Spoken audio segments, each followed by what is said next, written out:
Tu écoutes le podcast Élever la physio avec François Grégoire. Suis-moi alors que j'explore et discute de tout ce qui concerne le marché de la physio et de la santé physique sous un autre angle, au-delà de la pratique. On va parler de l'état de la profession dans le marché de la santé physique en abordant plusieurs sujets, allant de la gestion à la psychologie en passant par les aspects sociaux entourant ou impactant la physiothérapie au Québec et ailleurs. Discutons et analysons notre marché, apprenons et trouvons des solutions pour qu'ensemble, on puisse élever la physio.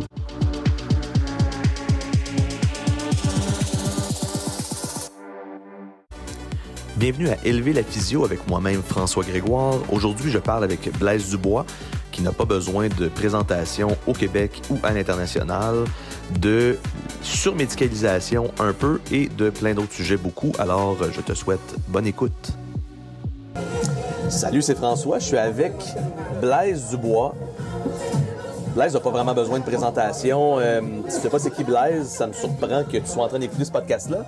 Alors, Blaise, merci vraiment beaucoup d'être venu me rejoindre. Ça a donné que tu étais dans la région de Montréal en fin de semaine. Puis, j'apprécie vraiment le temps que tu prends de venir me jaser. C'est toujours super le fun, super intéressant. Merci, François. On est où, là? Et là, on a une superbe vue sur Montréal, le fleuve, le pont. On voit tout d'ici. Je ne sais pas où on est, mais on est dans un super restaurant et j'ai le goût d'emmener ma blonde ici. Oui, c'est vraiment cool. C'est cool. Ça fait pas longtemps que c'est ouvert. Ça s'appelle le Sora par Hiatus. Hiatus qui est le restaurant à l'étage au-dessus de nous. Puis on a une vue presque 360 de Montréal. Derrière toi, c'est le Mont-Royal. C'est vraiment beau. Fait que nos auditeurs pourront avoir une idée de un petit peu où est-ce qu'on se situe puis qu'est-ce qu'ils peuvent voir. J'aime ça toujours expliquer un petit peu qu'est-ce qui a mené à ce qu'on se rencontre aujourd'hui puis qu'on jase aujourd'hui. Ça doit faire une semaine ou deux semaines peut-être. Là, j'étais à une autre place que j'aime beaucoup, à Sainte-Rose, à Laval, près d'une de nos succursales. Ça s'appelle Oregon Bar à vin. Puis j'étais assis au bar avec une collègue, Émilie, puis quelqu'un d'autre, puis on jasait de toutes sortes d'affaires en physio par adaptation. Puis à un moment donné, Émilie dit « Ah, mais t'as-tu écouté les podcasts à François? » à l'autre personne. Puis l'autre personne dit « Ah non, mais tu fais des podcasts. » Puis là, je sais pas, on se met à parler de toutes sortes d'affaires. Puis je dis « Hey, il faudrait que j'invite Blaise. » Puis là, il était 10h30 le soir. Puis là, je t'ai texté. Puis là, je continue à jaser. Puis je regarde mon téléphone. Tu m'avais déjà répondu. Es-tu un couche-tard, Blaise, dans la vie? Non, pas tellement, mais mais je profite de toutes les minutes de ma journée. Fait que ça se peut que je te réponde tard le soir parce que je suis pas encore couché. Là. Ouais, c'est vrai. T'es-tu un gars qui travaille beaucoup? Oui, je travaille beaucoup. Je travaille beaucoup, mais je fais à peu près que des affaires que j'aime. Je suis beaucoup sur mon X dans ma vie, là. Fait que, je fais une journée clinique. En fin de semaine, je vais enseigner pendant une journée. Le lendemain, je vais aller faire du sport.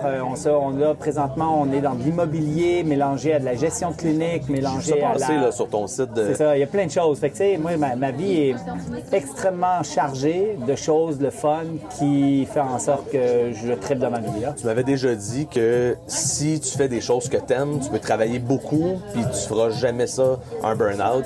Ouais. Je pense que je me sens très loin du burn-out, effectivement. Des fois, je suis obligé de gérer un peu mon sommeil. Puis, oui. Mais tu sais, moi, j'ai mon heure ou deux de sport à tous les jours.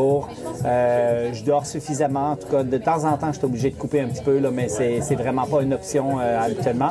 Et je travaille le reste du temps. Bien évidemment, j'ai ma blonde, j'ai mes enfants, j'ai ma petite fille. J'ai plein de projets de toutes sortes. Mais quand tu es dans les projets, les choses très motivantes, là, c'est sûr que tu es ultra efficace pour faire des affaires qui sont pas demandantes. Là, tu finis ta journée, puis fait que voilà. Comment est-ce que tu gères cette quantité de travail-là, puis les choix qu'on a à faire? Tu as une famille aussi, puis moi, ce que j'ai trouvé, c'est qu'avec une famille, ça te force à faire des choix, parce que travailler les soirs puis la fin de semaine, un peu ce qui entoure la semaine normale, ça devient plus difficile. Comment tu choisis? Comment tu arrives à choisir? Moi, ça a été quand même quelque chose que je trouvais difficile. Oui. C'est très facile de choisir quand tu définis ton X et que tu dis, OK, ça, j'aime pas ça, je suis pas bon, je le flush, je le délègue, j'arrête. À quelqu'un qui aime ça. Mais c'est ça, ouais. Exact. Mais le problème, c'est que quand tu as trop de choses que tu aimes dans ta vie, oui, c'est ça. Puis que tu as plein de choses que tu as envie d'explorer, puis qu'il y a plein de choses que tu as envie de faire, là, ça devient un peu plus compliqué. Fait que, pour moi, il y a des non négociables. Les non négociables, c'est mon heure ou deux de sport par jour. C'est clairement, c'est mon équilibre. C'est ça qui me donne aussi de l'efficacité dans mon travail. Donc, ces heures-là sont essentielles. Il y a le sommeil, fait que ça m'arrive de temps en temps que tout d'un coup, je suis dans une phase où je dors moins parce que je voyage en Europe, puis là, je suis sur le décalage, etc. Mais je sais que mon QI diminue, je sais que ma santé diminue, je sais que tout va mal si je continue de couper le sommeil. Donc, il faut que je rééquilibre. Ça, c'est un non négociable aussi. Et puis après ça, il y a le temps avec ma femme, avec les activités avec les enfants, fait que, qui sont de haut niveau de qualité, puis qui sont, tu sais, je suis proche de mes enfants, mais en même temps, ils sont très indépendants, ils font leurs affaires beaucoup. Et puis, ma blonde, on travaille ensemble, on s'entraîne ensemble, fait que je passe quand même beaucoup de temps avec, beaucoup plus que beaucoup d'autres amis couples, en fin de compte, qui travaillent chacun de leur côté, là, fait que... Oui, c'est ça. Être en affaires, ça donne un peu cette liberté-là, parfois, de choisir ce genre d'exposition-là. Et de choisir aussi les plus belles heures de la journée pour aller courir au soleil. Oui. Fait qu'il y a plein d'avantages de gérer ton horaire de cette manière. Pas toujours à 10 heures le soir. C'est ça. Blaise, on s'était dit qu'on avait comme jasé un petit peu de quelques sujets, puis peut-être qu'on jasera une autre fois d'un autre sujet, mais on s'était arrêté sur la surmédicalisation ou l'hypermédicalisation. Dis-moi pourquoi c'est un sujet qui t'intéresse. Écoute, j'ai donné des conférences sur le sujet. Je pars en Europe dans une semaine et demie, donner dans un congrès en Suisse. Je vais parler de ce sujet-là. En physiothérapie, je pense que c'est un sujet chaud. On utilise beaucoup de modalités à faible valeur thérapeutique. On a tendance à parfois surtraiter nos patients, surtout dans le passé. Je pense que c'est beaucoup mieux maintenant. On est dans un milieu, l'orthopédie, où la chirurgie orthopédique manque de données probantes et surmédicalise une tonne de conditions. C'est la même affaire en médecine et avec la médication, avec les anti-inflammatoires. Les sujets sont tellement nombreux de la surmédicalisation, c'est-à-dire utiliser des modalités à faible valeur qui ne servent à pas grand-chose, qui sont parfois même nuisibles. Oui, Parce que quand je parle de surmédicalisation, j'inclus là-dedans la surmédication, la surinvestigation. À l'heure actuelle, là, les résonances magnétiques qui pullulent partout, là, c'est un problème. On peut parler de surtest, de surtraitement en physiothérapie quand tout d'un coup, on fait des traitements qui servent à pas grand-chose de façon répétée. Fait que c'est un sujet chaud et c'est un sujet un peu tabou. Fait que, tu sais, moi, quand je vais en congrès, c'était un des sujets que j'ai donné dernièrement dans un gros congrès, puis finalement, ça a soulevé beaucoup de passion dans l'audience et je pense que c'est un sujet qui est intéressant de discuter. On en parlait à micro fermé juste avant, puis moi, je te disais que moi, je différenciais le terme médicalisé du terme surmédicalisé ou hypermédicalisé, puis que pour moi, médicalisé, puis ça vient entre autres de mon ami Axel, qui est physio, que tu connais certainement peut-être un peu, on dit que médicalisé, c'est rendre médical quelque chose qui ne l'est pas.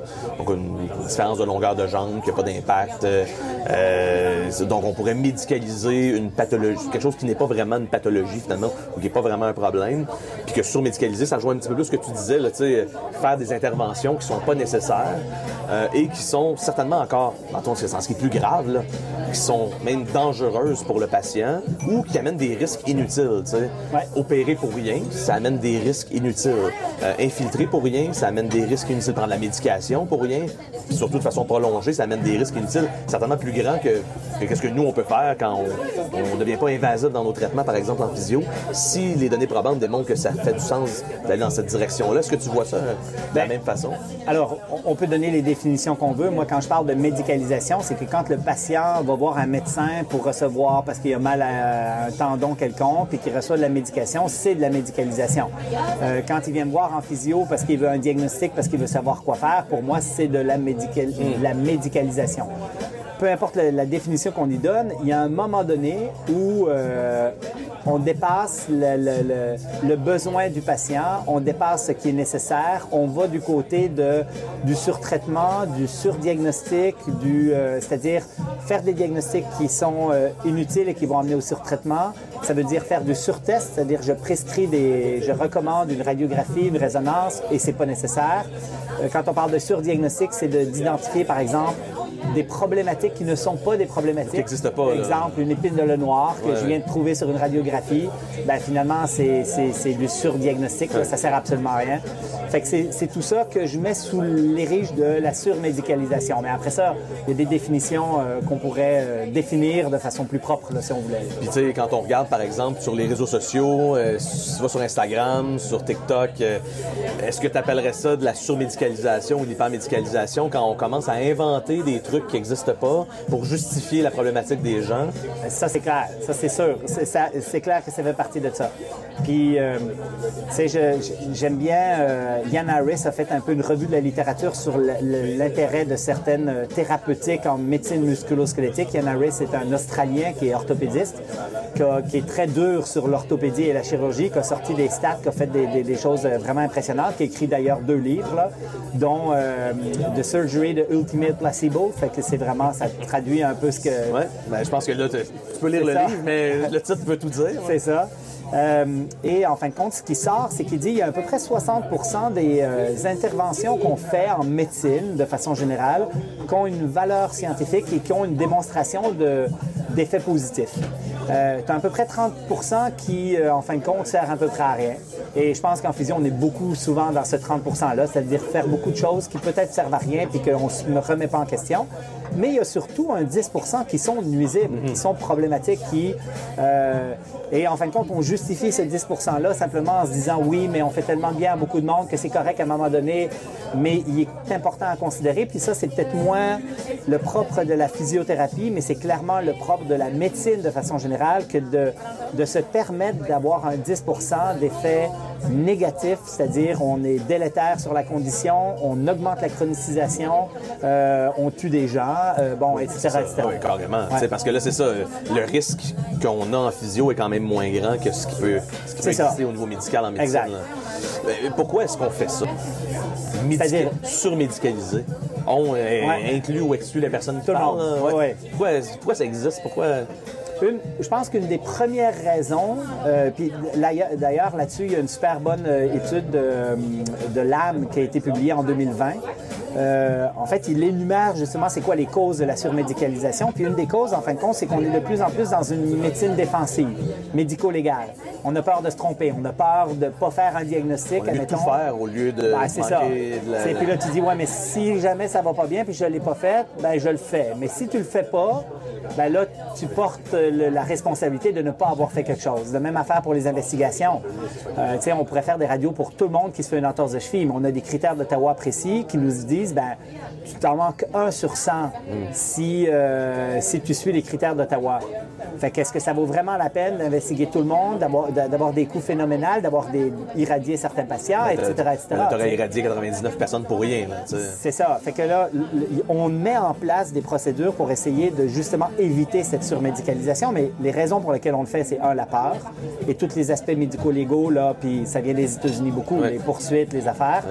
La deuxième chose, c'est qu'on devient de moins en moins bon pour faire un diagnostic, et je pense principalement à nos amis médecins généralistes qui ont tellement un champ de pratique large qu'en musculo-squelettique, ils sont pourris, on va se le dire. Et ça fait quoi? Ça fait en sorte que ils vont beaucoup plus facilement aller vers des radiographies, vers des investigations paracliniques comme la résonance magnétique. Et puis après ça, il y a d'autres raisons. Il y a...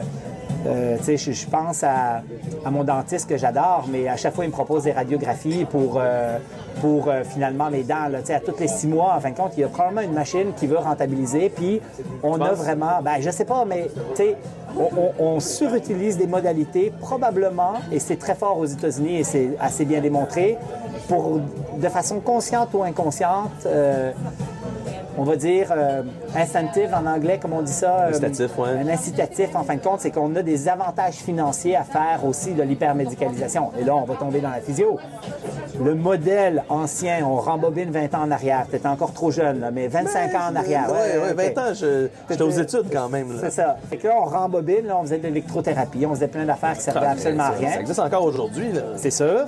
Mais on faisait plein de choses et de façon répétée. Fait que le modèle, en fin de compte, financier, même d'une clinique, avait un intérêt à voir, on sait, là, on est les deux propriétaires de cliniques, là, si tu vois plus les patients, tu vas mieux rentabiliser ton business. Et ça ne veut pas dire qu'il faut moins voir les patients et pas faire des bons traitements, mais il faut clairement pas que le plus de traitements, parce que c'est plus rentable, ait une influence sur comment on va gérer nos patients.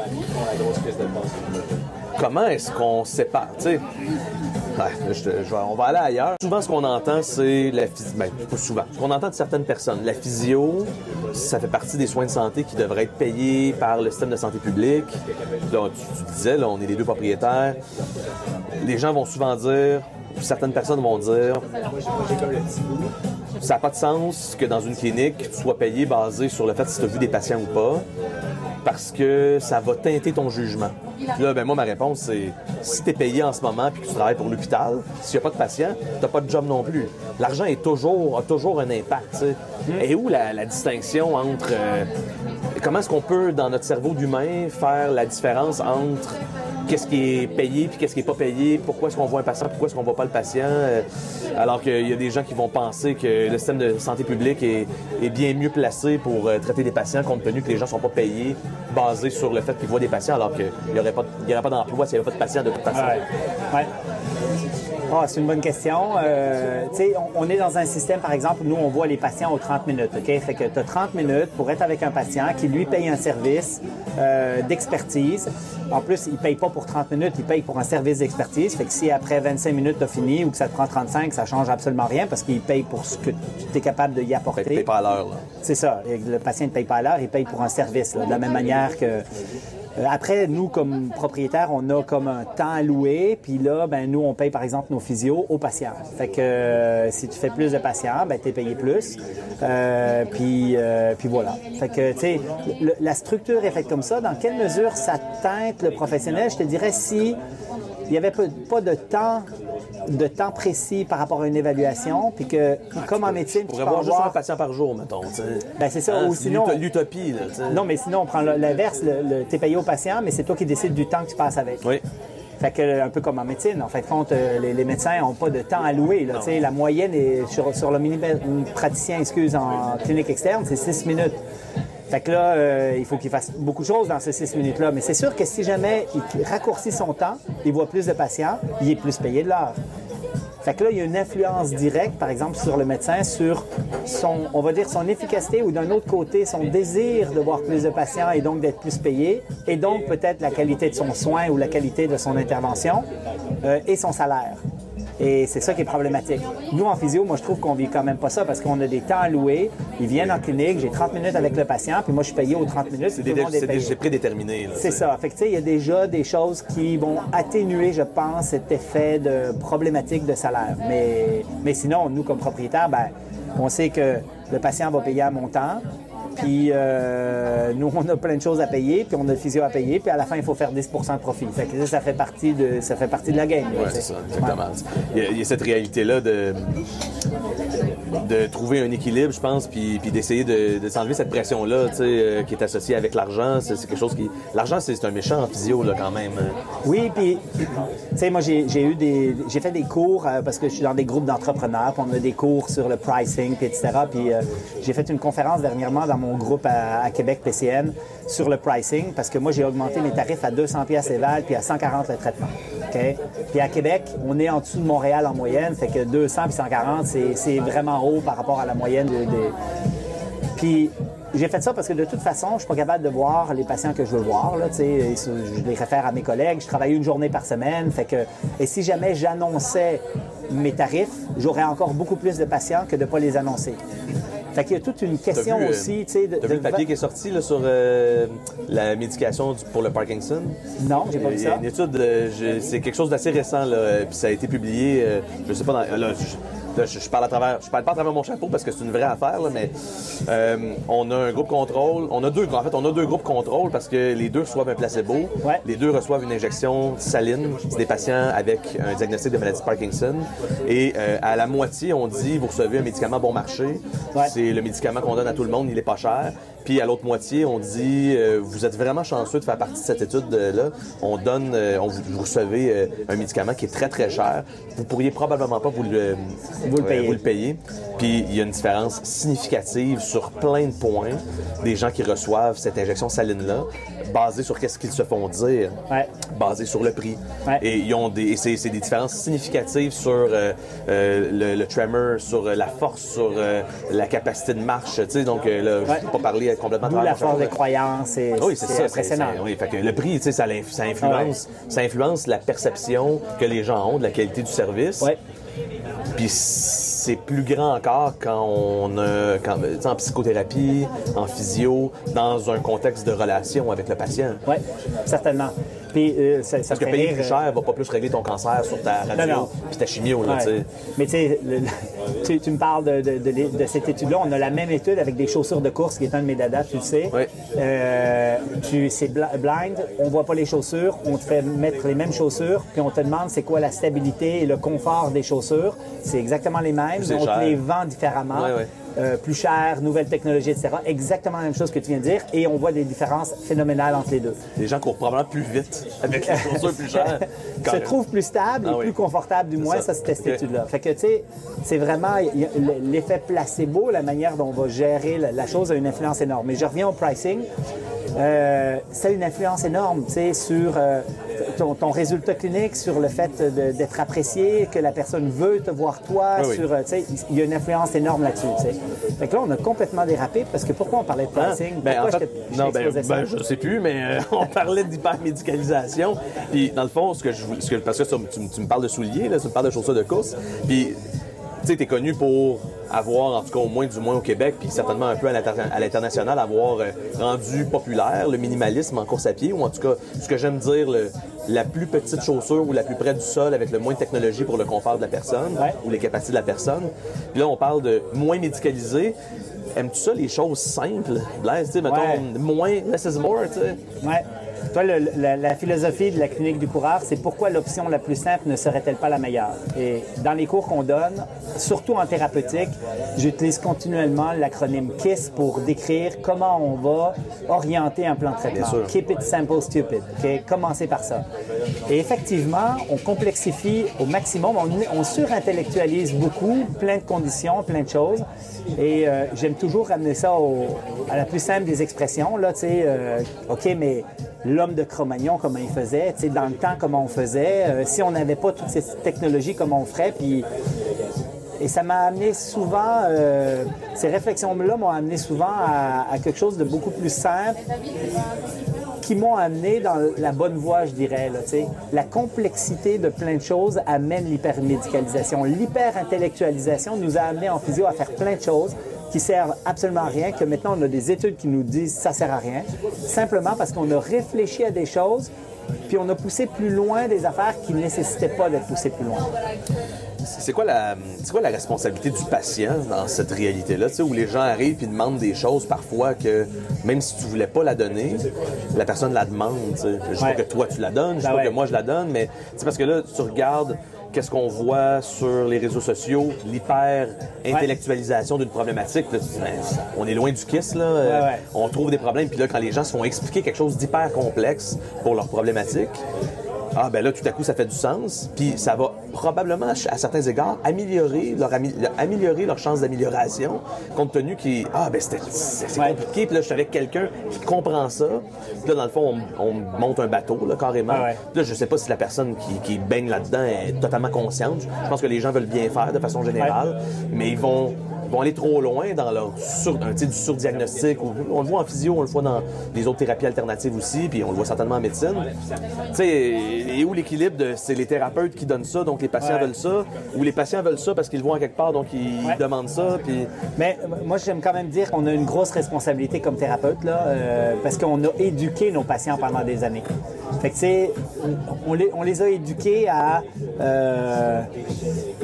on leur a dit qu'il fallait s'étirer avant de faire du sport. On leur a dit qu'il fallait boire avant d'avoir soif. On leur a dit que... C'est tout ça, là, tu sais. Je peux regarder un reel sur Instagram de quelqu'un qui compte bien de la bullshit, là. Ben oui. Puis, tu sais, moi, j'ai dit à mes patients que leur sacroiliac était déplacé, puis qu'elle était en hop-slip, puis qu'elle était en rotation, puis qu'il fallait que je la replace. C'est ce qu'on t'avait enseigné. Ben oui. Puis là, ces patients-là, des fois, viennent me revoir, tu sais. Puis là, ils me disent, là, tu te souviens, là, tu m'avais fait un ultrason, tu m'avais fait telle affaire, là, je pense que j'ai besoin de ça parce que là... Fait que c'est sûr que nous, on évolue, mais il faut qu'on soit conscient que les croyances du patient sont fortement formées par les professionnels de la santé initialement. Et maintenant, depuis quelques années, avec les médias sociaux, ben là, ça dérape de tous bords, de tous côtés. Là, on a vraiment du junk on a du bruit sur la science, on a du bruit sur ce qui a une valeur thérapeutique qui est énorme. T'sais. Fait que ça, c'est un problème. Fait que moi, tous les jours, je remets les pendules à l'heure avec mes patients. T'sais. Tous les jours, je suis obligé de travailler sur ces aspects-là. Là. Mais le patient peut avoir une responsabilité pour répondre à ta question, parce que j'ai un peu... il y a une responsabilité, mais il faut toujours se souvenir que c'est nous qui l'avons éduqué. Mais tu sais, moi, j'en ai qui viennent me voir pour dire je pense que j'ai besoin d'une résonance magnétique parce que j'ai mal à mon ménisque. Je suis allé en boutique et j'ai demandé plus d'amorti parce que j'ai mal au genou. Il faut que tu me replaces mon dos parce que là, je sens qu'il est déplacé. T'sais. Fait que toutes ces affaires-là, c'est toutes des bêtises. Là, moi, j'ai un rôle d'éducation. Puis quand tu veux éduquer, ça prend du temps. Fait que c'est sûr que souvent, c'est pas le médecin qui va dire au patient « Non, non, là, il faut pas que tu prennes d'anti-inflammatoire, c'est nuisible pour ta guérison, c'est préférable que tu fasses telle affaire, telle affaire, telle affaire. » Puis tout ça peut prendre du temps. Et bien, si on le prend pas, on perpétue finalement C'est que le médecin en 6 minutes, il n'a pas le temps de faire ça. Puis on rejoint un petit peu ce que tu disais tout à l'heure, le ne pas vouloir mal faire. Hein, fait que le faire tout. Fait que résonance, radio, médication. Là, ben, c'est comme si on a tiré sur toutes les cibles qui existaient. Puis dans le fond, probablement que la personne va s'améliorer. Je pense que le gros défaut là-dedans, c'est que beaucoup de gens s'améliorent, mais ils ne s'améliorent pas nécessairement à cause de ces interventions-là. Puis moi, je pense qu'on nuit quand même. On freine la guérison optimale. On l'a historiquement. On le sait maintenant avec les anti-inflammatoires. On a nuit à la guérison tissulaire pendant des années et des années à donner des anti-inflammatoires renouvelables à beaucoup trop de monde. On sait que c'est un facteur de chronicité maintenant. Là. Oui. Puis plus que ça, on tue à peu près 16 000 personnes aux États-Unis à chaque année avec les anti-inflammatoires. On en hospitalise 110 000 et on sous-estime, et là, on a des anti-inflammatoires en vente libre que les gens peuvent acheter puis prendre comme ils veulent. Là. Fait que, on a sous-estimé, et ça, il y a une étude intéressante de Hoffman sur le sujet, une revue systématique qui dit que les professionnels de la santé sous-estiment toujours l'effet néfaste de leur modalité et surestiment continuellement l'effet positif de leur modalité. Et c'est vrai pour les médecins, les physios, les orthos, tout le monde. Donc, on devrait être un peu plus humble dans notre pratique. Certainement. Tu sais, j'enseigne un cours, juste un 3 heures à l'Université de Montréal, puis j'aborde ça dans la 3e partie de mon cours, les facteurs non spécifiques en physio, tu sais, donc... L'humilité. L'humilité, le fait que, tu sais, une progression naturelle. Oui, exactement. Tu sais, c'est quoi moi, je parle de 5 des facteurs là, qui peuvent avoir un impact sur l'amélioration ou la détérioration, mais mettons, restons positif, l'amélioration de la pathologie. Puis, on peut pas toujours se taper dans le dos quand ça va mieux, mais il faut pas non plus trop se tirer dessus, se tirer des pierres quand ça va mal. C'est ça, Il y a une évolution qui va se faire naturellement. Puis, probablement que la physio, puis certainement les médecins aussi, là, a intérêt à mieux comprendre puis à maîtriser les pronostics naturels des pathologies. Parce que si on sait que tel truc, une blessure de type discal en lombaire, c'est 10 à 14 mois, là, qu'est-ce qui arrive, c'est que les gens, quand ils pensent qu'en 2 semaines, on va régler leurs problèmes, il faut rester réaliste. Puis on a un rôle, moi je pense qu'on a un rôle important à jouer quand tu parles d'éducation, entre autres sur ça, là, sur cette réalité de aider les gens à être patients avec leur pathologie pour réduire les risques associés à de la surmédicalisation à ce moment-là. Oui, certainement. C'est quoi l'impact de nos actions sur la chronicité? Tu sais, tu dis on ralentit la guérison, ou on empêche, au-delà de la médication, c'est quelque chose qu'on voit en physio, ça? Penses-tu que surtraiter en physio, c'est responsable de la chronicité? Ou la chronicité est là pour d'autres raisons, puis ça devient pour ça qu'on surtraite dans le sens où ça s'améliore jamais, tu sais? Parce que c'est quand même 20... Tu sais, dépendamment des études, 20 à 30 % de la population qui vit avec la douleur qui est là depuis plus que 3 mois. C'est notre faute? Il y a plus... Non, je pense pas que c'est juste de notre faute, mais c'est clairement... Il faut clairement se remettre en cause comme professionnel. Puis, tu sais, ça va sur tous les fronts. Tu sais, quand on parle d'investigation, là, tu fais une radiographie sur une première lombalgie, tu augmentes le nombre de visites médicales secondaires et tu augmentes le risque de chronicisation. Tu donnes des anti-inflammatoires sur une lombalgie, tu as plus de chances que les douleurs s'installent. Et puis en physio, quand on utilise des modalités passives à faible valeur thérapeutique où on bichonne le patient plutôt que de l'orienter adéquatement, là, ce que ça fait, c'est que... je vais donner un exemple qu'on connaît très bien en physio. Le patient CSST, qui est dans un système, parce qu'il n'y a pas juste le professionnel et le patient qui sont causaux à tout ça. Il y a beaucoup de monde. Il y a beaucoup de monde. Il y a le système aussi. Fait que quand un patient CSST, en fin de compte, consulte en physio, puis que dans sa prise en charge, on utilise des modalités passives, on le protège, puis finalement, il vient 3 fois par semaine, ben, c'est la meilleure manière de créer de la chronocisation, là. Puis de dire de ne pas trop bouger, puis etc. Fait que oui, on a un rôle important là-dedans. Puis, en fait, si on renverse ça, qu'est-ce qu'on peut faire pour essayer de minimiser ça? Bien, il y a des affaires très simples, tu sais, qui sont l'éducation à la douleur, la quantification du stress mécanique, rendre le patient plus actif, connaître les facteurs de succès de guérison, tu sais, la santé globale, les facteurs psychosociaux. C'était ça ma prochaine question, tu sais, c'est dans le fond, pourquoi est-ce que les gens s'améliorent, tu sais? C'est où notre part là-dedans? On sert-tu à quelque chose, tu sais? Je pense qu'il y a bien des physios qui se posent la question, surtout les jeunes physios, là. Il y a un chercheur qui est venu au CIRIS quelquefois, là, Christensen, qui publie pas mal là-dessus, puis qui fait des courbes d'évolution avec ou sans physio versus naturel, puis qui, finalement, les courbes se superposent beaucoup, là. Est-ce que vraiment on aide? Une chose est sûre, il ne faut pas qu'on nuise. Une chose est sûre. Puis après ça, je pense qu'on aide quand même des patients, puis je pense que si on arrivait à cibler les patients qu'on sait qui vont mal évoluer, qui ont des facteurs psychosociaux, qui ont une mauvaise gestion de la douleur, qui ne sont pas capables de quantifier leur stress psychologique et mécanique adéquatement, si on arrivait à cibler ces patients-là, je pense qu'on aiderait beaucoup plus ces patients-là et que la majorité de nos patients qui vont bien, c'est parce que la nature fait bien les choses. Tu sais, des fois, la nature fait bien les choses, mais les gens veulent... Tu sais, mon acronyme, là, Physio is Coaching, tu sais, dans le sens où on accompagne les gens dans le retour progressif à leur vie normale, à leurs activités, à leur sport. Beaucoup de gens veulent ça, veulent se faire aider. Tu sais, comment est-ce que, mettons, un jeune physio peut trouver un juste milieu dans le fait d'accompagner quelqu'un qui a le désir d'être accompagné?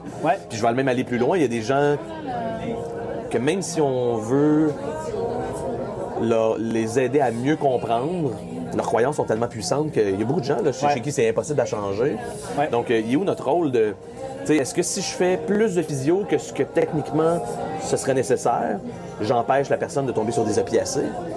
Donc, tu sais, dans cette balance-là, comment est-ce qu'on peut trouver son compte? Si tu arrivais à identifier les patients pour lesquels tu vas pouvoir vraiment les aider en les accompagnant parce que c'est des personnes qui sont plus anxieuses, c'est des personnes qui ont des drapeaux jaunes, c'est des personnes qui sont pas capables de bien quantifier leur stress de vie quotidienne et leur stress mécanique et leurs activités, puis qu'on est capable de les éduquer à l'ensemble de ces facteurs-là. Je parle vraiment purement d'éducation. Puis là, je viens d'écarter toutes les modalités qui sont l'électro, la thérapie manuelle, les aiguilles, puis tout ce qu'on fait en physio qui est pas mauvais. Hein? C'est des outils qui peuvent être très pertinents pour certains individus. Le fameux coffre à outils. C'est ça. Mais on parle surtout d'outils analgésiques. Principalement. Mais tu sais, si tu enlèves toutes ces modalités-là, puis qu'on est purement dans du coaching, c'est-à-dire ton patient est là, puis tu l'enseignes, tu le coaches, c'est 80-90% de la job. C'est-à-dire qu'après ça, on peut utiliser, il y a des critères de prédiction de succès pour certains outils qu'on n'a pas du tout, par exemple, pour les aiguilles. Là, pour donner un exemple, on ne sait pas c'est qui va bien répondre à ça, même si c'est un outil qui est intéressant pour certaines conditions, probablement qu'on ne connaît pas encore, mais tu sais, en fin de compte, si on était capable d'avoir ça pour différentes de nos modalités, bien, on serait capable de beaucoup mieux cibler. L'autre chose aussi, c'est qu'on est... Blaise là-dessus, là, mettons, quand on fait du virtuel, il y a des études qui démontrent que des suivis virtuels avec les patients, c'est aussi efficace que des suivis en personne. Et tu arrives à créer une alliance thérapeutique au téléphone, tu sais, fait que il y a quelque chose qui est bien au-delà de ce qu'on fait, là, tu sais. Mais tu sais, j'arrive du Kenya. Au Kenya, là, ils surmédicalisent pas les conditions, ils n'ont pas de médicalisation tout court, OK? Fait que, ils n'ont pas accès à une radio, à une résonance, fait que là... puis en plus, ils n'ont pas d'accès non plus à un physiothérapeute ou un médecin. Là, ça existe à peu près pas. Ils ont le massothérapeute qui est celui qui guérit tout, puis c'est le seul que tu vas voir. Fait qu'en fin de compte, ils font beaucoup confiance à la nature et à l'évolution naturelle. Ils vont pas nuire, puis ils vont souvent rester actifs dans les phases où tout d'un coup ils ont des problématiques. Et moi, je pense qu'ils ont des recettes pour guérir qui sont presque optimales sans qu'il y ait d'intervention parce qu'ils sont à l'écoute de leur douleur quand la douleur apparaît. Puis après ça, ben, ils sont obligés d'être actifs, puis ils retournent, puis voilà. Mais est-ce que c'est parce qu'ils n'ont pas le choix? Bien, c'est parce qu'ils n'ont pas le choix qu'ils font ça, effectivement. Mais là, nous, on a le choix et je pense qu'une des problématiques, c'est que moi, j'ai mal au dos et ben, j'intellectualise cette douleur-là. C'est-à-dire que là, je me dis, OK, faut-tu que j'aille voir un professionnel de la santé? Lequel? Quelle médication faut que je prenne? Je m'en vais voir un médecin. Et là, tes options, là, t'en as 50. Là. 50 000. Le massage gun, le foam roller, les aiguilles. Tu sais, puis même, puis là, écoute, on peut aller... Même nous, entre nous, si tu regardes qu'est-ce que les gens demandent sur le groupe physio-technologue, Ouais. Hein, on est Il y a 6 toutes 000 sortes de choses. Les gens demandent, moi je cherche quelqu'un en physio qui est bon avec des fascias. OK. Ben là, quand est-ce que c'est bon, ça, de traiter les fascias? Parce que je sais pas toi, mais moi, ça va faire 17 ans que je pratique, puis je le sais pas. Quand est-ce que c'est bon de traiter les fascias? Ou c'est parce que mon patient me demande ça? Ouais. Comment est-ce qu'on même nous-mêmes, on détermine c'est quoi parce que là, tu parlais de modalité, intervention, traitement à haute ou basse valeur thérapeutique. Ouais. Tu sais, on est beaucoup là-dedans nous-mêmes, là. On parlait des facteurs prédictifs de succès des thérapeutiques tout à l'heure. Tu sais, c'est quoi? Puis, en fait, la pathologie elle-même, son grade, etc., sont des mauvais indicateurs souvent. Tu sais, puis on parlait de santé générale du patient, on parlait de santé psychologique aussi, c'est-à-dire d'être positif et optimiste dans sa guérison, qui est un facteur clé. On a les greater expectations aussi, les attentes du patient qui doivent être bien définies, et les attentes du patient sont un facteur prédicteur de succès des thérapeutiques aussi. Non, les gens qui pensent pas qu'ils vont aller mieux, ils iront pas vraiment mieux. C'est ça, mais d'un autre côté, c'est lui qui vient de voir et qui dit hey, « moi, là, j'ai besoin d'aiguilles ».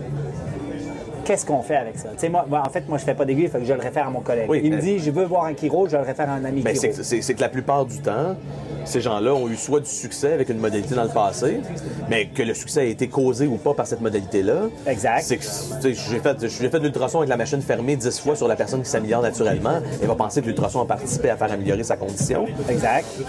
Qu'est-ce qu'on fait avec ces gens-là? Est-ce qu'on essaie de les convaincre que ça n'a pas de sens? C'est ça la question piège, en fin de compte. On peut aller là-dedans sans perdre le client. C'est ça. Il faut qu'il se ramasse ailleurs avec quelqu'un qui est pire.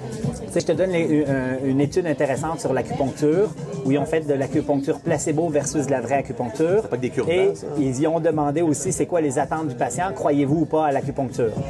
Les facteurs relatifs aux croyances du patient sont des beaucoup meilleurs prédicteurs que la modalité elle-même. Et ça, c'est vrai pour à peu près tout. C'est vrai pour nos aiguilles en physio, pour la thérapie manuelle, pour le taping, pour à peu près tout. Fait que c'est sûr que le patient qui vient de voir et qui dit ben moi je veux avoir un ultrason parce que je crois à l'ultrason, tu sais que si tu fais un ultrason, ton ultrason va marcher mieux. Mais tu sais aussi que ta modalité, elle a à peu près pas de valeur. Puis là, je vais prendre l'extrême de l'extrême. Là, tu as une lombalgie, il veut de l'ultrason. À quoi ça sert de faire de l'ultrason? Moi, j'ai une limite comme thérapeute où je me permets de dire, écoute, là, les données probantes montrent que telle modalité, telle affaire, ça change absolument rien. Si tu insistes, je pourrais toujours te le faire. Il faudrait juste que je demande à mon collègue, je ne sais même pas comment on l'allume. T'as pas besoin d'allumer, en fait. C'est ça. Les études le démontrent. Fait que là, si tu donnes l'ultrason avec ton patient puis que tu es là, il est plus efficace que si c'est une machine qui le donne puis que tu n'es pas là. Ouais. Parce que c'est la valeur de la relation thérapeutique. C'est ça. Fait que c'est ça. Fait que c'est sûr que je vais avoir certaines limites puis que moi, je me permets. Le patient vient me voir. Souvent, il n'y a pas d'attente précise par rapport aux modalités. Il vient voir un individu qui est moi parce qu'il a lu mon livre, parce qu'il a entendu parler de moi, parce que sa mère l'a référé, parce qu'il est prêt à payer beaucoup plus cher pour me voir. À partir de ce moment-là, j'ai l'opportunité, en fin de compte, non seulement de l'éduquer, mais de lui exposer, en fin de compte, ce que je pense qui est le mieux pour lui, même si, bien évidemment, dans ma relation avec lui, je lui ai posé la question, OK, il faut absolument que tu bouges, c'est quoi l'activité que tu as envie de faire? Comment tu as envie de la faire? Quand est-ce que tu es disponible pour aller faire la marche, de la course, du vélo, de la natation? Je vais quand même interagir avec le patient et l'interroger sur ses besoins et définir ses attentes, mais il y a des places où moi, j'irai pas, là. Ben, tu sais, tu dis les gens payent plus cher. Puis dans le fond, on parle de facteurs prédictifs au succès. Quand la personne désire quelque chose, tu deviens une modalité dans ce contexte-là. Puis je le vis un petit peu. Mettons les gens qui sont en position d'autorité, généralement dans les cliniques, quand c'est public, sur le site web, les gens veulent voir le directeur, la directrice, parce que certainement, ça doit être quelqu'un qui est compétent. Donc quand les gens vont vers un humain, ça a un effet similaire à aller vers le taping ou les aiguilles ou la thérapie manuelle. Ou les mythes, donc ça reste dans qu'est-ce que le patient désir. Ouais. Je vais te poser une question qui n'a rien à voir avec ça, mais qui a comme pas vraiment à voir avec notre sujet. Et c'est quoi ton... Là, certainement, je veux avoir ton opinion, parce que j'ai une opinion, moi, sur le fait que dans un milieu, certaines personnes chargent plus cher que d'autres. Ouais. Puis l'effet que je pense qui pourrait être négatif sur les gens qui vont voir quelqu'un qui coûte moins cher, finalement. Ça peut-tu faire l'effet inverse, un effet nocebo? Faudrait que je vois absolument Blaise. Potentiellement.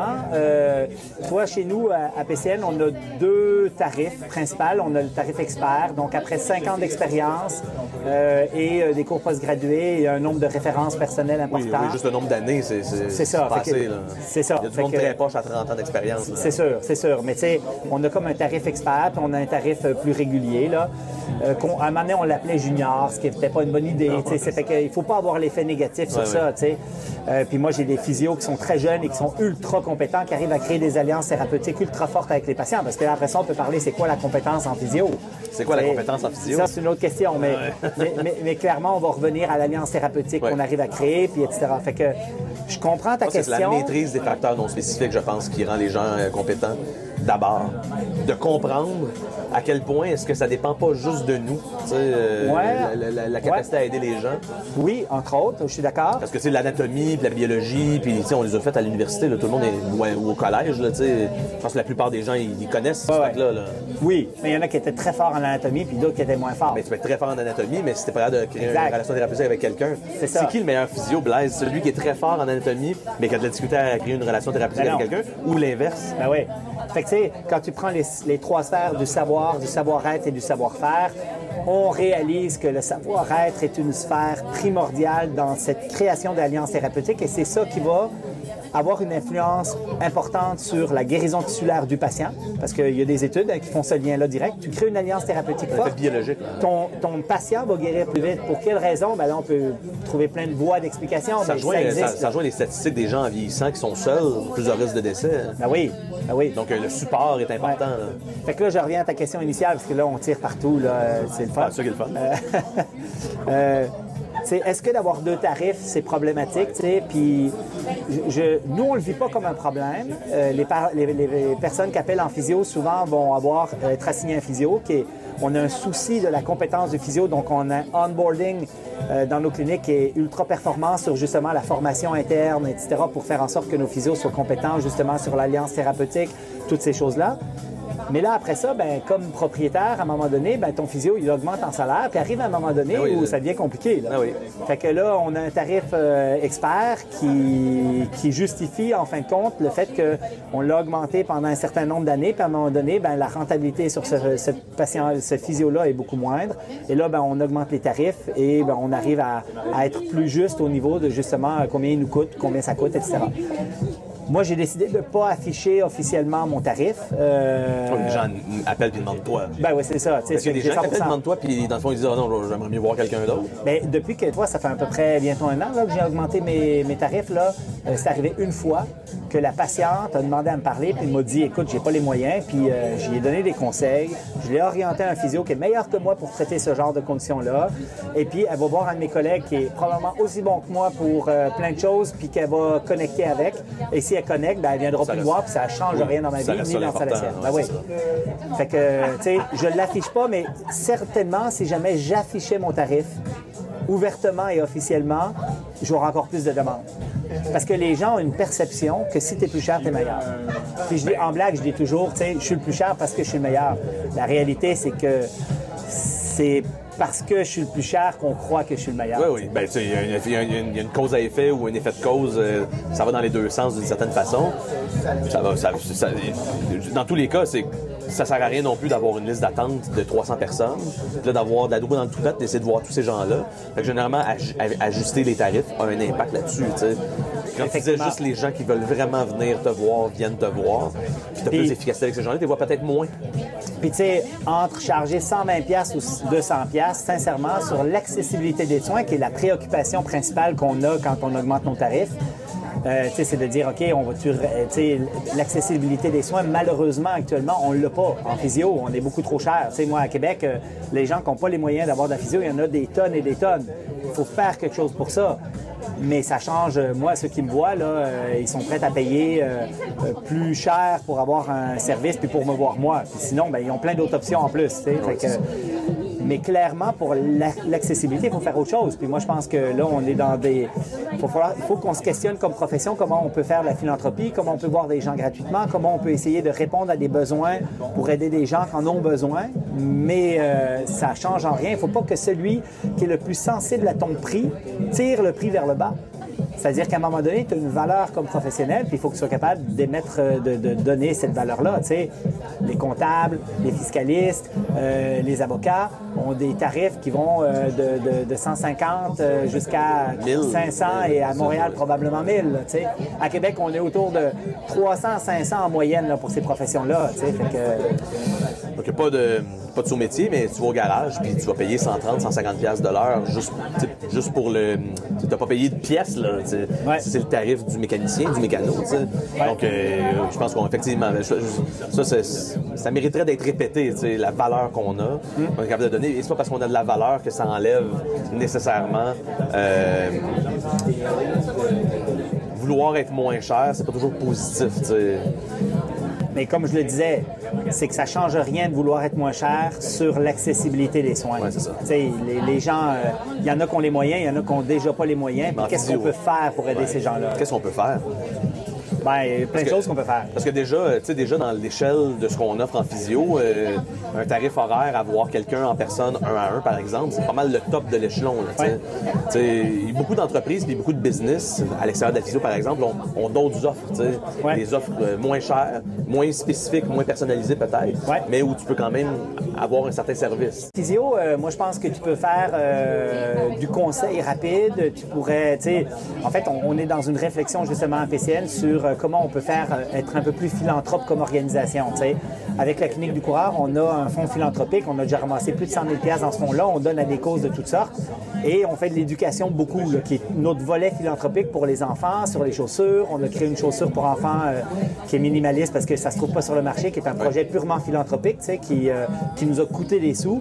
On en a apporté 250 paires au Kenya. Il y a plein de choses qu'on peut faire. Comme physiothérapeute, moi, on est en réflexion avec PCN justement sur ces facteurs-là, mais clairement, il y a quelque chose qu'on peut faire pour ceux qui en ont besoin. Et moi, tu me mets dans une salle pendant 2 heures. Ça va me faire plaisir de donner ce temps-là.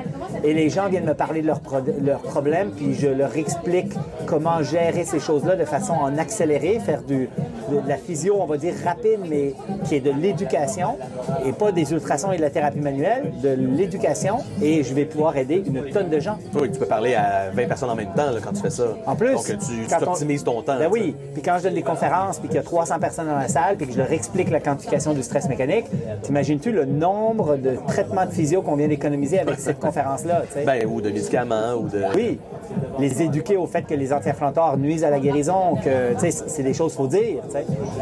Fait que toute cette partie éducative, pour moi, elle est primordiale, puis je pense qu'on a une place à prendre par rapport à ça, parce qu'on a des niveaux de compétences en physio qui sont extrêmement élevés. Là. Quand tu regardes autant dans le diagnostic que dans les plans de traitement, que on a un niveau de compétence exceptionnel là, dans le monde du musculo-squelettique. Blaise, tout à l'heure, tu parlais tu as effleuré le sujet des chirurgies. Ouais. Puis on n'est pas rentré là-dedans tellement, mais ça doit faire presque une vingtaine d'années qu'il y a plus, j'oublie son nom, il y a un chirurgien aux États-Unis qui avait débuté à faire du double blind avec des chirurgies où on opère, on fait par exemple la chromioplastie, on fait la moitié des patients, des vraies acromioplasties, puis l'autre moitié, on ouvre, on ferme. Ouais. Je pense qu'il y a eu quelques essais comme ça. Puis je pense qu'il y a un chirurgien australien aussi qui a fait des... donc, parle-moi un petit peu là, de pourquoi on opère.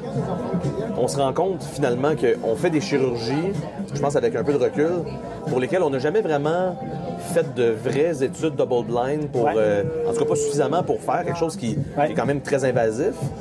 Puis pourquoi on s'en rend compte maintenant? Et pourquoi est-ce qu'on continue à en faire? Alors, pour moi, une référence pour répondre à ces questions-là, c'est Ian Harris, encore une fois, là, que j'ai eu la chance de rencontrer, qui est écrit dans le livre de la Clinique du Coureur d'ailleurs, qui a écrit des livres qui sont passionnants. Et lui a revu la littérature, a participé à beaucoup d'études justement en orthopédie. Et c'est quand même très intriguant parce que nous, comme physio, on a toujours vu l'orthopédie, l'orthopédiste comme étant l'option, l'evidence-based, etc. Puis Lui C'est sortait les souvent statistiques. si ça marche pas en physio, C'est ça. on va essayer la physio.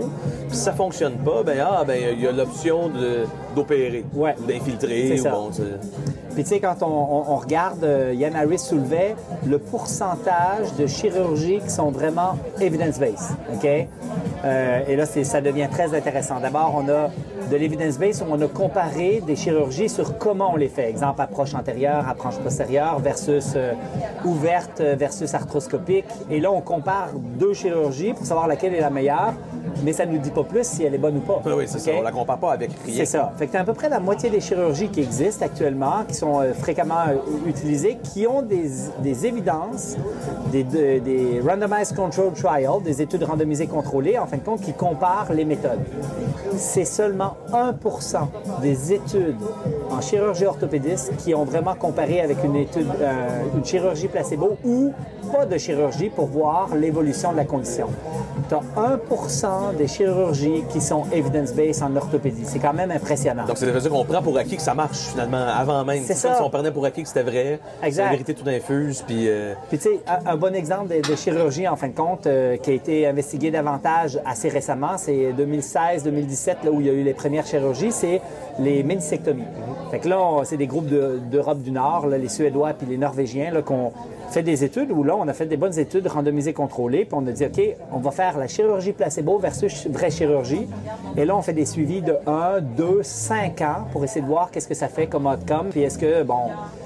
Et là, on réalise que la chirurgie placebo, où tu as la rencontre avec l'orthopédiste, il rentre dans ton genou en arthroscopie, tu es gelé, tu as l'impression d'avoir la chirurgie parce qu'il part ses machines, il fait tout pareil, mais il n'enlève rien. Il ressort, il referme, le patient est à l'aveugle, le statisticien est à l'aveugle, et là, tu fais des suivis adéquats avec ça, et tu constates que la ménisectomie sur les genoux dégénératifs, les ménisques dégénératifs, ne change absolument rien. Puis là, la réalité, en fin de compte, c'est qu'on a dit non, mais historiquement, on disait on ne peut pas faire des chirurgies placebo, c'est pas éthique, là, rentrer dans le genou. Mais on a fait des chirurgies pendant 50 ans pour finalement, à un moment donné, dire OK, on va tout tester, voir si notre intervention fonctionne ou pas. Qu'est-ce qui est pas éthique, finalement? C'est qu'est-ce qui n'est pas éthique. Et là, finalement, on fait une étude, et là, il n'y en a pas une, là, il y en a plusieurs qui montrent que ça ne marche absolument pas. Fait que, tu sais, quand tu reviens à la chirurgie, il y a une étude parapluie, c'est-à-dire une revue systématique parapluie où on a pris tous les revues systématiques qui existaient et on a regardé les 10 chirurgies les plus communes, les plus pratiquées, à savoir si ça fonctionnait ou pas. Il y en a 2 qui fonctionnaient et qui étaient evidence-based, c'est-à-dire la prothèse totale de genou et l'autre, c'était les chirurgies pour syndrome du canal carpien. Ouais. Tunnel carpien, puis prothèse totale de genou, qui sont les 2 chirurgies qui ont... Non, même pas. En fait, c'est juste que la hanche, il n'y a pas de démonstration. Ils n'ont même pas fait aucune étude, comme ils ont fait pour les prothèses totales de genou, pour voir si la chirurgie fonctionnait ou pas. Il est à parier que la prothèse totale de hanche soit à la hauteur de la prothèse totale de genou. Parce qu'on est dans des contextes similaires. Oui, puis tu sais, quand moi ça m'arrive d'avoir des prothèses totales de hanche, j'en ai une actuellement qui va pas bien, là, tu sais, puis qui n'a pas bien été, puis qui a une revision, puis que probablement c'était une patiente qui a été mal sélectionnée initialement, puis qui a eu une chirurgie qu'elle n'aurait pas dû avoir.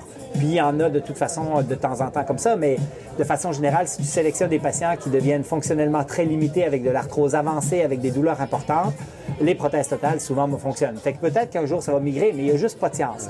Mais moi, ce qui est impressionnant dans cette étude-là, qui est vraiment le top de la science avec une étude de parapluie de l'ensemble des revues systématiques, c'est qu'on a 6 chirurgies qui montraient pas d'efficacité par rapport à pas de chirurgie ou par rapport à une chirurgie placebo, qui est la chromioplastie, tu l'as nommé tout à l'heure, qui est la ménisectomie, qui est la rupture de coiffe des rotateurs, qui est les prothèses discales lombaires, les fusions lombaires, et il m'en manque un, les ligaments croisés antérieurs opérés.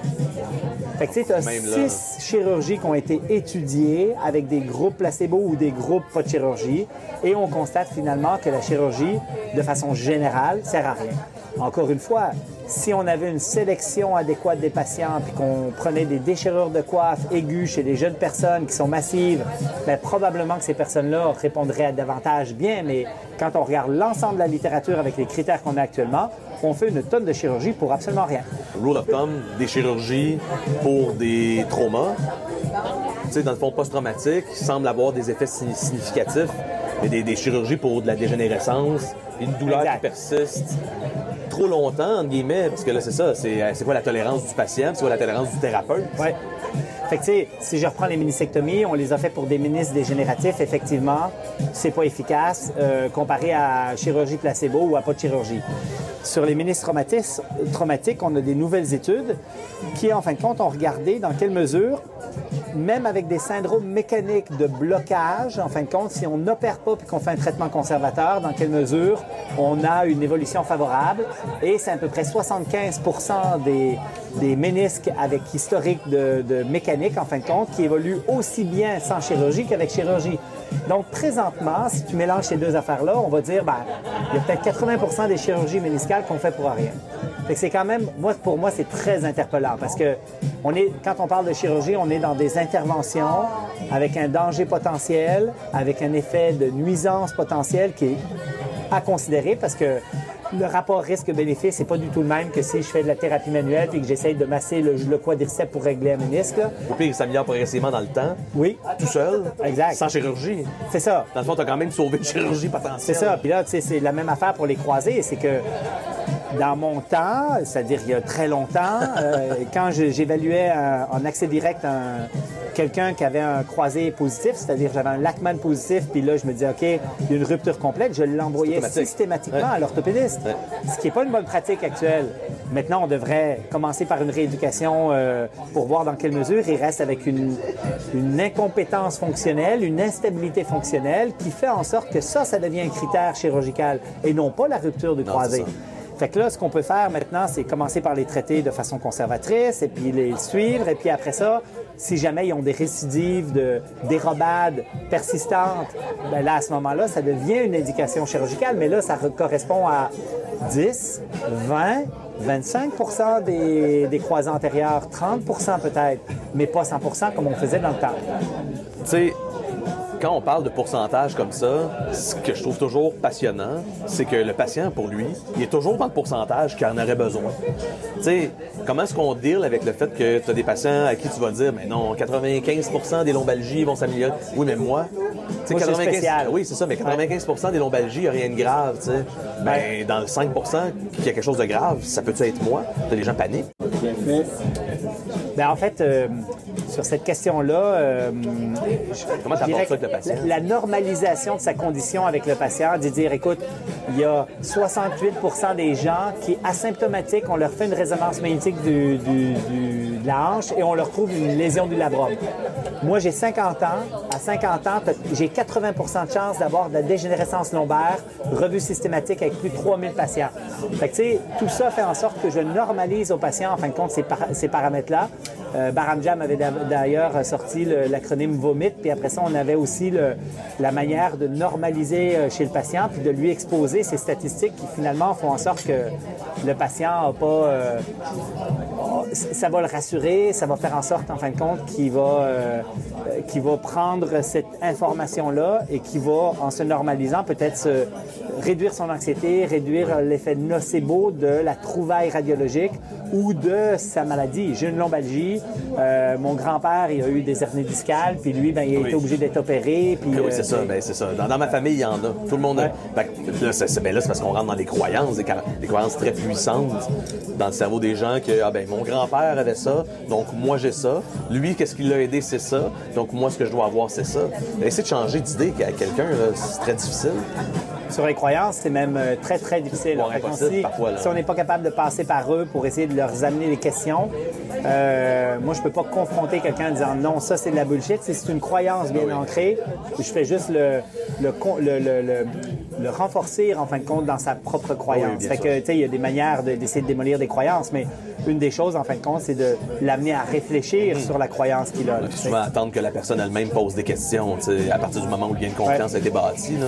Mais tu sais, ouvrir le livre de la clinique du coureur avec la fameuse page où tu as toutes les pathologies, le pourcentage des pathologies, là, ça je le fais quotidiennement, là, d'ouvrir pour dire, écoute, les études nous montrent que quand tu fais des radiographies chez les asymptomatiques, tu as 58% de bursopathie rétroacléenne, tu as 38% d'épine de le noir. Fait que tu sais, ces trouvailles fortuites-là font en sorte, en fin de compte, que ça enlève de la valeur à ce qu'on vient de te faire. Moi, je regarde ta résonance, là, il y a 12 points. Là.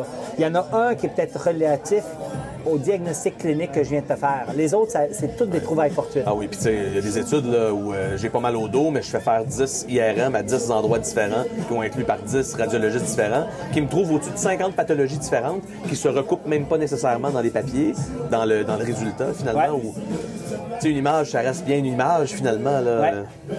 Effectivement. Puis on traite pas des images, on traite des patients. Ben oui, c'est ça qu'on essaie d'expliquer à nos patients à tous les jours, à toutes les semaines, que nous, on traite leur fonction, leur capacité.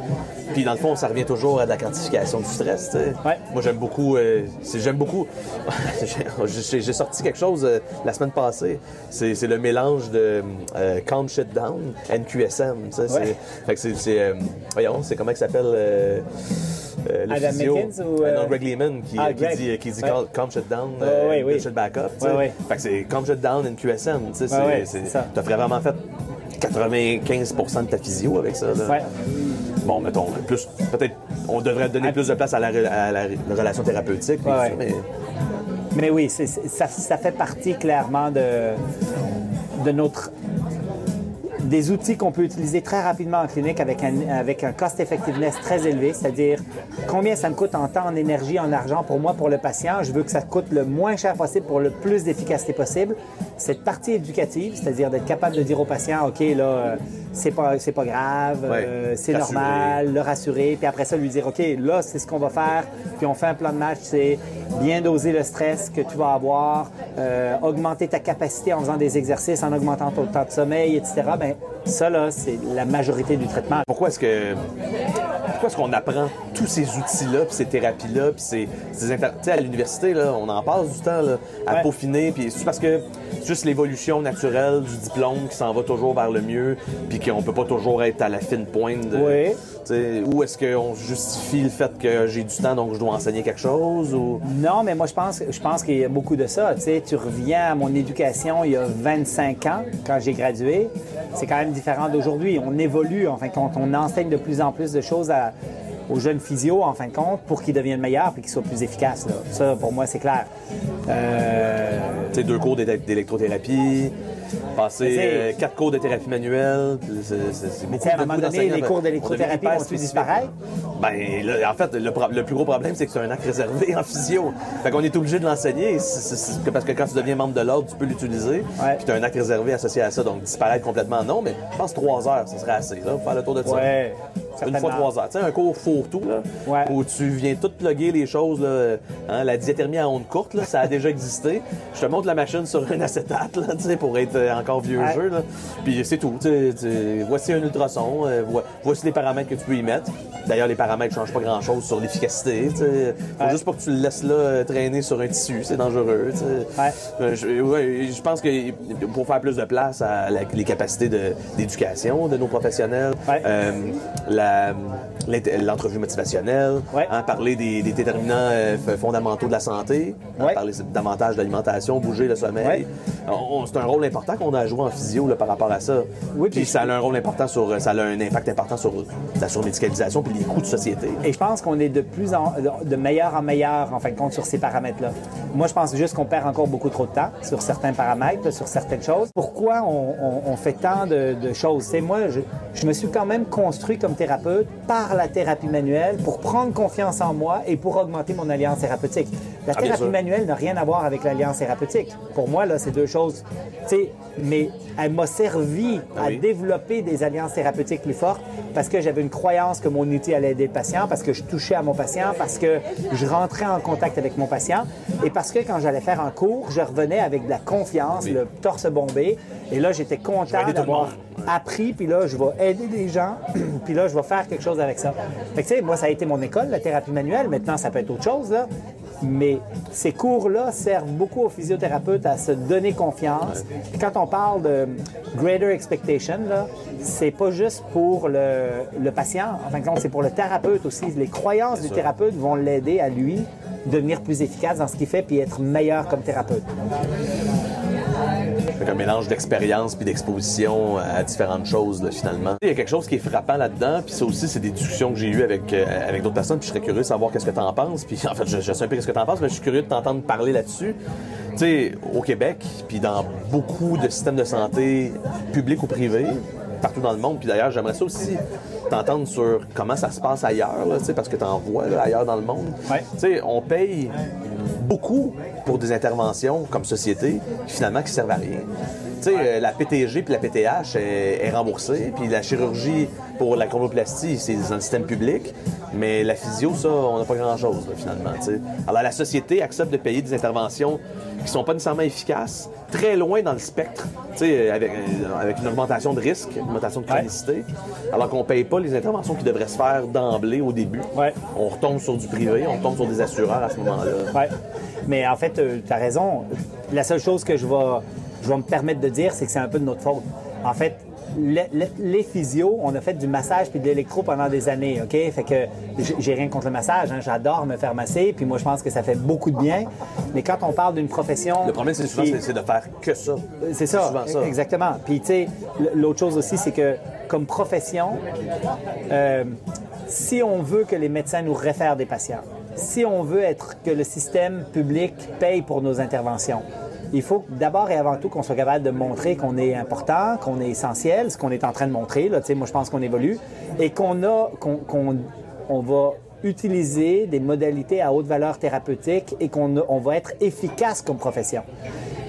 Et efficace, ça veut dire quoi? Ça veut dire choisir justement les bons outils dans le coffre d'outils. Puis tu sais, quand on en parle depuis tout à l'heure, mais quand tu parles, je reviens encore une fois, l'éducation du patient sur l'éducation à la douleur, sur l'éducation aux bonnes pratiques pour avoir une santé globale, l'ensemble de ces choses-là, c'est l'essentiel.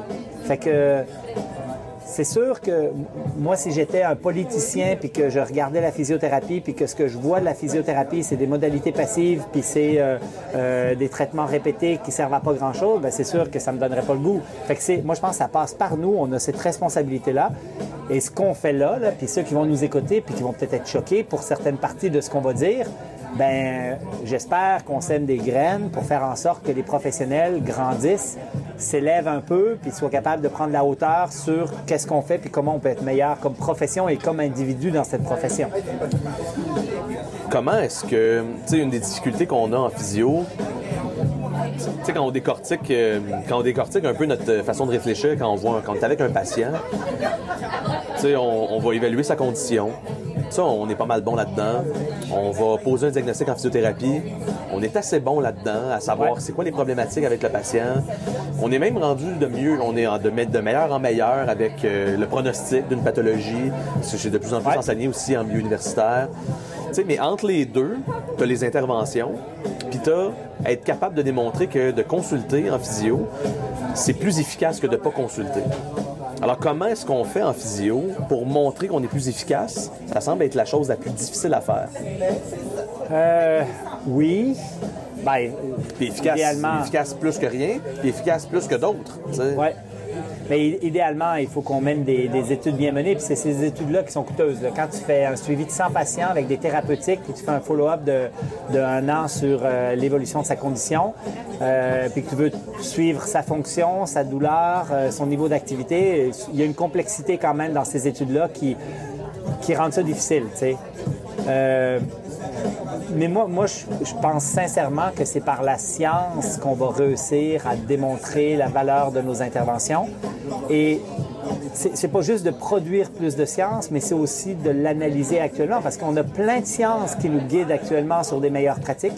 Il y a des guides de pratique sur différentes pathologies qu'on sait qu'on devrait faire ou pas faire. Je vais te donner un exemple. Douleur fémoro-patellaire. Les consensus d'experts disent qu'il faut arrêter de faire de la thérapie manuelle, que ça sert à rien, et qu'il faut arrêter de faire de l'électrothérapie, ça sert à rien, et que le traitement de choix, c'est la quantification du stress mécanique, le load management, l'exposition graduelle, avec des exercices qu'on peut faire. C'est assez clair ce qu'il faut faire avec ça, tu sais. Le problème, c'est qu'on a encore une tonne de physiothérapeutes qui sont pas au fait de ces connaissances-là. Fait que c'est pas juste de produire plus de sciences pour savoir quoi faire, c'est aussi de s'assurer que le transfert de connaissances se fasse dans notre profession. Et puis après ça, tu sais, moi je voyage un peu partout, là, en Europe, en France, là. Tu as des physiothérapeutes jeunes qui se forment un maximum. Tu as des personnes qui, après un certain âge, font plus rien et qui, là, vont faire 20 ans de physio, ils vont faire toujours la même recette et le prix au McDo, là, tu sais. Fait qu'on n'est pas tant différent au Québec. Qu'est-ce que tu vois à l'international, dans la pratique? Est-ce que... On est meilleur. On est meilleur? On est clairement meilleur. Ouais, moi, j'ai fait le tour du monde, j'ai enseigné partout, là, puis je peux dire que les physiothérapeutes au Québec, moi, je pense qu'on est meilleur qu'à peu près tous les autres pays. Il y a vraiment des pays émergents qui sont... tu sais, l'Angleterre est quand même très solide, c'est un de nos compétiteurs, je vais dire. Tu sais, il y a vraiment des physios de haut niveau de compétences, mais j'ai des personnes qui travaillent là-bas qui vont plus loin que ça puis qui disent non, finalement, ils sont vraiment pas si... on n'est pas si bon de façon générale. Moi, je pense qu'au Québec, la profession est assez bonne de façon générale parce que tu peux pas juste regarder les personnes qui sont le plus en vue, qui sont le plus mis de l'avant puis qui sont ceux qui enseignent, par exemple, à l'université ou autre pour savoir c'est qui les meilleurs physios. Tu sais, il faut regarder la masse de la profession. Et moi, je pense qu'au Québec, on est vraiment dans les tops. La France se développe, les jeunes Français se développent en accéléré. Mais il y a une vague de vieux kinés, de vieux physios en France, en fin de compte, qui se forment pas et qui sont complètement déconnectés. Les Italiens sont pas mal bons, les Australiens sont bons, puis après ça, les Espagnols, ils ont un peu plus de misère. Il y a quand même... Moi, je suis capable de... J'ai fait le tour de plein de pays dans le monde. Là. Puis, au Japon, c'est pas évident. En Chine, c'est très loin. C'est ça. On est fort. C'est quoi être un bon physio? Bien, comme on disait tout à l'heure, on a parlé des 3 sphères, là, savoir, savoir-être, savoir-faire. Là. Moi, je pense que le bon physio est défini beaucoup sur cette alliance thérapeutique qu'il arrive à créer, le savoir-faire, le savoir-être, On développe des skills en savoir-faire, mais qui ne sont pas toujours essentiels, mais c'est des skills que tu peux développer qui sont intéressants.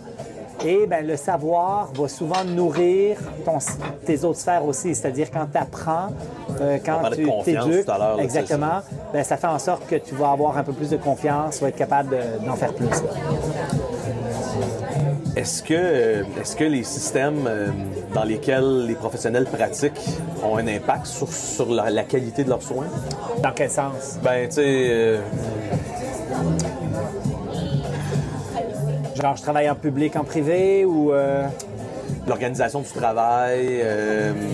Tu sais, par exemple, mettons la première ligne versus des endroits où il n'y a pas la première ligne. Tu sais, à quel point est-ce que tu penses que le contexte dans lequel la personne pratique, c'est ça. Au niveau micro puis au niveau macro, à quel point ça a un impact sur la globalité de la pratique dans un état en particulier? Je vais te donner un exemple très simple. Au Québec, on a l'accès direct.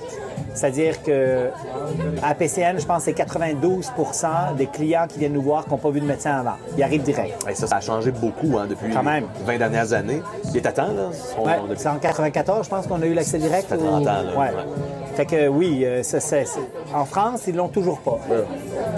Ne pas avoir l'accès direct, ça fait en sorte que tu n'as pas la responsabilité finalement de ton diagnostic. Tu n'as pas la responsabilité générale. Exactement. Et clairement, ça downgrade, ça diminue la valeur du professionnel. Et une des choses que je dis souvent en français quand je vais là-bas, c'est que, bon, il y a plein de jeunes qui sont super bons, ils ont plein d'affaires, mais la partie où ils sont pas bons, c'est le diagnostic parce qu'ils n'ont pas l'accès direct. Ouais, c'est ça. Fait que c'est clairement ça change rien pour eux. T'sais. Exactement. Là, maintenant, c'est devenu un master, c'est à l'université. Ils ont upgradé beaucoup leur niveau de compétences et les nouveaux formés sont meilleurs. Mais il reste quand même que tant que tu n'as pas l'accès direct, tu n'as pas cette responsabilité qui vient avec le fait de faire un diagnostic plus adéquat, de s'assurer de la sécurité de ton diagnostic et des drapeaux rouges, puis après ça, d'offrir une thérapeutique qui est appropriée par rapport à ce que tu as identifié. Créer un plan de traitement. C'est quand tu n'as pas besoin de faire un diagnostic, ben, tu te poses moins de questions sur ce que le médecin te dit. C'est clair. Puis là, ben, tu fais ton traitement. Après ça, ben, si on te donne 8 séances, ben, tu fais tes 8 séances, puis tu te poses moins de questions sur est-ce que c'était nécessaire. Ben oui. Est-ce que ça serait pertinent d'aller plus loin? Exact. Donc là, ça t'amène moins à réfléchir, c'est plus une machine. Puis, tu sais, les habitudes de pratique, tu sais, on va prendre l'exemple des ligamentoplasties post-chirurgie en France. La moyenne de traitement est entre 45 et 60. Wow. C'est nous, au Québec, on est à quoi? Peut-être 12, 15, je sais pas, là. Donc même 20, c'est à moitié. Là, ben oui, Fait que, tu sais, ça, encore une fois, c'est des habitudes, c'est une manière de faire. Après ça, il y a d'autres problématiques. En France, ils sont payés 16,13 € le patient. Ouais, c'est ça. Et ça, c'est comme dramatique. C'est comme 25$ au Québec, là, tu sais. Fait que ça n'a pas de bon sens, là, tu sais. Oui, c'est ça. Fait que, puis après ça, même chez nous directement, chez nous au Québec, on a les patients CSST, puis on a les patients privés. Ouais. Et on a deux systèmes qui sont complètement différents et c'est pas les mêmes qui vont les traiter, c'est pas le même temps de traitement, c'est pas le nombre moyen de traitement, le nombre moyen de traitement par personne est différent. Oui. Fait que, tu sais, on est comme dans deux systèmes complètement différents, là, tu sais. Oui. Fait que, puis là, il faut changer le système. Il y a une complexité aussi autour de ça, là. Oui, bien, en fait, un peu comme ce qu'on voit aux États-Unis en ce moment, si tu changes pas le système finit par te changer. Ouais. On voit les fameux cash cliniques, les physios qui sortent du réseau contrôlé par les assureurs, Ouais. parce que ce réseau-là devient de moins en moins pertinent Ouais. pour la qualité des soins, pour la santé mentale au travail, pour le volume, alors que là, ultimement, les problèmes finissent toujours par amener des solutions. Il faudrait qu'on se pose des questions avant que les solutions s'imposent à nous, parce que ça ne veut pas toujours dire que c'est des solutions qu'on voudrait. Il y a cette réalité-là. Peut-être une dernière chose avant qu'on mange, Blaise. J'aimerais savoir ton opinion sur parce que là, on parle de surmédicalisation, surtraitement, traitement pour rien. Est où la ligne entre la prévention puis le dépistage de pathologie réelle, puis de faire tout ça pour rien? Comment est-ce est où la limite là, entre la prévention puis... je pourrais dire je fais de la prévention, je vais passer sur mon IRM, je fais de la prévention, je vais voir mon médecin qui prend ma pression puis qui fait mon bilan sanguin annuel. Puis finalement, on se rend compte que c'est pas toujours pertinent de faire ça. Puis ça va plus loin que ça. Tu fais des investigations, en fin de compte. Tu fais une investigation pour identifier dans quelle mesure ta prostate est correcte ou pas, tu sais. Puis finalement, tu sais que ça va... Il y a un certain nombre de chances que ça t'amène à faire des thérapeutiques qui sont inappropriées et qui vont même être parfois nuisibles parce qu'on t'a fait un diagnostic initial. En musculo-squelettique, on te fait une radiographie parce que tu as mal au talon, on découvre une épine de le noir et puis après ça, ça rend le patient anxieux, ça augmente le nombre de traitements, ça augmente plein d'affaires. C'est un problème. On fait des orthèses, on décharge le pied perd des capacités, puis là, finalement, t'es pris des orthèses pour le reste de ta vie. Exactement. Non, mais c'est parce que ça, tu sais, des histoires d'hypermédicalisation dans notre profession, on en a une tonne. Là. Mais ça, c'est un bon exemple. Tu sais, Sorry, guys. elle est où le... Tu sais, parce que moi, j'aime beaucoup croire que, tu sais, étant donné qu'en physio, on fait des interventions qui sont pas invasives, on fait des interventions qui sont très peu dangereuses, Ouais. que je pense que les gens cherchent une santé parfaite. Tu sais, c'est de plus en plus le cas, là, la population. Ouais. Tu sais, comme qu'on a un rôle à jouer dans, si la personne veut qu'on fasse un screening, mettons, annuel de sa santé, je pense que j'ai un rôle de le rassurer, ce patient-là, Exact. que ça va bien. Mais ça, c'est correct. Puis que ça va, moi, je deviens un peu un gardien de plus de médication inutile. Tu sais. Oui, puis ça veut dire que c'est la nécessité que tu as d'avoir les connaissances qui vont te permettre de dire au patient qui vient te voir parce qu'il y a un pied plat, puis que sa grand-mère, il a dit hey, là, tu as un pied plat, il faut que tu aies des orthèses, ça va donner des douleurs de genoux, etc. Notre responsabilité, c'est d'être capable justement de rassurer ce patient-là pour lui dire non, tu n'as pas besoin, non, c'est pas un facteur de risque, non, tu n'as pas besoin d'orthèse plantaire, et non, en fin de compte, oublie tes pieds plats parce que c'est comme un gros nez, ça change absolument rien. Et ça va venir des connaissances que tu vas avoir acquises par rapport justement à ces facteurs de risque parce qu'un des problèmes qu'on a actuellement, c'est qu'on a tellement de fausses croyances comme professionnels qu'on croit que les pieds plats, le genou valgus, le drop du bassin, l'ensemble des paramètres, la faiblesse du grand fessier... On se trouve des problèmes. On se trouve plein de problèmes. Parce que je pense qu'on pense qu'on est assez intelligent, qu'il faudrait complexifier les choses. Hein? On voit l'omoplate qui bouge de façon anormale sur mon rythme scapulo-huméral. Exact. Fait que c'est tout ça, je pense. Moi, je pense que tout ça part de connaissances. Ces connaissances-là, en fin de compte, on n'est plus critique maintenant, mais maintenant, elles viennent du fait qu'il y a de la science qui nous dit qu'on s'est égaré. Mais initialement, on a fait des choses sans science en pensant que c'était bon. Et moi, je pense que c'est là qu'il faut qu'on soit prudent d'aller. Parce que là, on invente des choses, on intellectualise des choses avec un manque de cohérence qui fait en sorte qu'on détermine qu'il y a des choses qui sont inadéquates, pas correctes, et que finalement, on veut corriger, médicaliser. Et ça, c'est c'est là qu'on s'égare et c'est là qu'on crée des problèmes. Quand les gens viennent nous voir avec des fausses idées comme ça, parce que quelqu'un leur a dit ou parce qu'ils ont vu ça sur Instagram, c'est quoi le pourcentage, d'après toi, de gens qui ont réussi à convaincre qu'on a raison puis de ne pas intervenir versus la quantité de gens qui disent « OK, merci, merci, merci » puis qui s'en vont faire d'autres choses ailleurs? Ouais. En fait, je pense que ça dépend beaucoup de ton aura et de ta crédibilité comme individu. Tu sais, moi, il y en a qui viennent me voir, qui payent très cher pour venir me voir, et quand ils viennent me voir, c'est parce qu'ils sont prêts à m'écouter. Tu sais. On leur souhaite. Je fais un remplacement à Trois-Rivières à un moment donné parce que j'aide une clinique une de nos cliniques finalement qui manque de physio, fait qu'on va faire des remplacements, mais je travaille une journée, les patients me connaissent pas, ils n'ont aucune idée c'est qui Blaise Dubois, et là je m'en vais là, puis je suis un thérapeute normal, régulier, en fin de compte, sur lequel eux ont aucune attente par rapport à moi. Et là, la game change. Parce que là, j'ai besoin d'être convaincant. J'ai besoin de sortir des arguments pour dire non, mais ce que tu veux faire, là, c'est pas une bonne chose, tu sais. Puis ta question est bonne, là, tu sais, c'est... Moi, j'ai des patients, des fois cortiqués, ingénieurs, qui sont preneurs de tout ce que je vais leur dire au niveau scientifique, puis il y en a d'autres pas du tout, tu sais. Des fois, il y a des ingénieurs qui, oui, 1 + 1 = 2, puis là, on leur explique que c'est pas vraiment comme ça que ça fonctionne. C'est ça. C'est pas toujours facile, ça. Ouais. Fait que oui, c'est ça, cibler le patient, essayer de savoir comment qu'on va avoir un impact sur ce patient-là, puis essayer de lui donner les bonnes informations. Avant qu'on mange nos sushis, Blaise, sur quoi tu nous fais moi, je pense je pense qu'il faut qu'on s'éveille, qu'on continue de s'éveiller à la science. Je pense que la nouvelle génération est clairement aime ça, savoir c'est quoi qui est bien démontré, c'est quoi qui n'est pas bien démontré. Notre génération à nous, elle est entre les deux, mais on a une génération plus vieille que nous souvent qui sont un peu, qui ont été réfractaires à la littérature scientifique, à la science, pour dire ouais mais ça marche cliniquement. Moi ça fait 20 ans que je fais des ultrasons, ça fonctionne. Il n'en reste pas beaucoup, hein, parce qu'en moyenne, 10 ans sur le marché, c'est vrai. Ceux qui ont plus que 10 ans d'expérience, les chiffres de... Ouais. Je pense que la profession maintenant a un niveau de compétence en lien avec la littérature scientifique, avec nos connaissances qui est élevé. Et, Oui, parce qu'on parle juste du négatif des réseaux sociaux, mais moi, je me nourris énormément en connaissances à travers des gens que je suis sur feu Twitter, mais X ou Instagram et compagnie, des gens à qui je fais confiance, que je sais que leur vulgarisation fait du sens, ça en fait partie, notamment. Donc, c'est le fun d'être capable de... J'ai 5 minutes dans ma journée, je tombe sur tel truc, c'est intéressant, j'avais pas pensé à ça. Donc, il y a des bons côtés aussi aux certainement. réseaux sociaux. On n'a jamais eu autant de proximité avec la science. On n'a jamais autant réduit le gap qui existe entre de la science, c'est-à-dire des connaissances, et la pratique clinique. Parce que si tu reviens 20 ans en arrière, il y avait 10 ans de gap entre... Il y a une étude qui sort, puis à un moment donné, on l'applique cliniquement.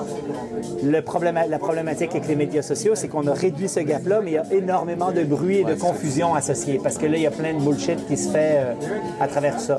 Fait qu'il faut être vigilant, il faut continuer de s'enrichir. Et puis, même la science n'a pas la réponse à tout. Il faut être cohérent aussi avec l'ensemble de cette science, parce que des fois, la science nous amène des choses, puis là, c'est pas cohérent avec ce qu'on connaît déjà, avec ce qu'on fait actuellement. Et là, il faut se questionner, puis se remettre en cause, puis laisser notre ego de côté, puis se laisser bouleverser par l'ensemble de ces connaissances-là. Oui, puis parfois aussi se poser la question sur est-ce que biologiquement, ça fait du sens? C'est ça. Est-ce qu'il y a une plausibilité biologique? Est-ce qu'il y a une cohérence théorique? Quand il n'y a pas de science, c'est les deux choses qu'on intègre. Parce qu'on entend souvent ça, c'est parce que ça n'a pas encore été démontré, mais des fois, il y a des trucs qu'il faut se poser la question sur ça sera probablement jamais démontré. Exact. Blaise Dubois, un gros merci. Ça fait plaisir. Merci d'avoir passé du temps avec moi. Puis, nos sushis sont froids. Là, oui, c'est froid normalement. Là. Peut-être moins. Merci énormément. À une prochaine, j'espère. Certainement. Merci d'avoir écouté Élever la physio avec moi-même, François Grégoire. Pour me rejoindre, j'aime toujours ça savoir comment est-ce que tu trouves mon contenu, est-ce que tu as des idées de sujets, de quoi est-ce que tu voudrais qu'on discute. Frankie Physio sur Instagram, sur Facebook ou à mon courriel françois@mouvementphysio.com. Merci beaucoup de m'avoir écouté. À la prochaine.